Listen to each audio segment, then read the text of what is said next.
Тесная мастерская, маленький мольберт и большая тяга к творчеству. В работах художника Саркына Саранбаева сочетаются разные грани его души. То он приверженец реализма, то вдруг ему захочется творить абстракции. Но в каком бы стиле ни работал живописец, все его работы отличаются гармонией и особым настроением. Настроение и вот это вдохновение – это самое главное, я думаю, художника, так?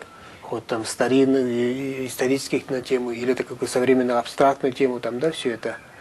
Это вынашивается годами, я думаю, художника там, да, вот, и передается какой-то миг времени.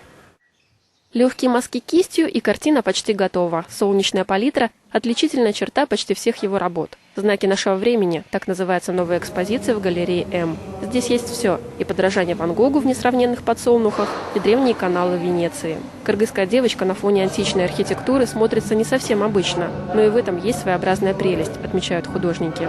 Его отличает, понимаете, от других все-таки его монохромность, свой стиль и манерность, вот это, которую он нашел в постмодернизме, и вот это его отличает. То есть его работу можно сразу узнать и отличать от других художников. Это очень важно. Знаки времени можно найти в изображении Клеопатры. В центре работы, как символ могущества, силуэт правительницы Египта. Мифический Цербер охраняет покой царицы. Античный храм на заднем фоне – символ слияния двух культур – Востока и Запада. Во всех картинах можно найти скрытую мистику.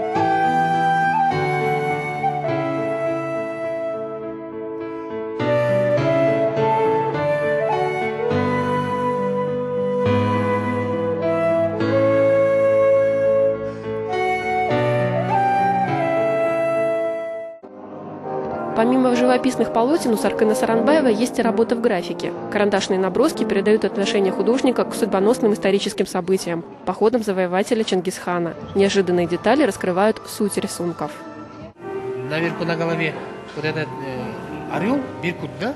Это власть, его власть над всеми, над миллионами людьми, да? Это власть его. А что он держит в руках, это полумесяц. Полумесяц. Это он завоевал почти полмира до Испании. Некоторые из этих картин были написаны по заказу для частных коллекций, но по тем или иным причинам остались у мастера. Многие его работы украшают залы зарубежных музеев. Символы и знаки времени помогают находить ответы на загадки прошлого и делать интересным настоящее.